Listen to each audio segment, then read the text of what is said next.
Sabe aquele cheiro maravilhoso de chuva que todo mundo adora? Pois é, ele tem até nome chique, petrichor.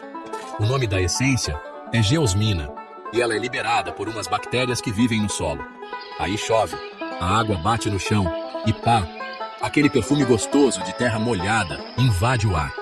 Agora pensa toda vez que você respira fundo e fala, ai, que cheiro bom de chuva. Você tá basicamente cheirando bactéria de lama. Mas relaxa, o cheiro é bom. E com aquela chuvinha calma fica melhor ainda.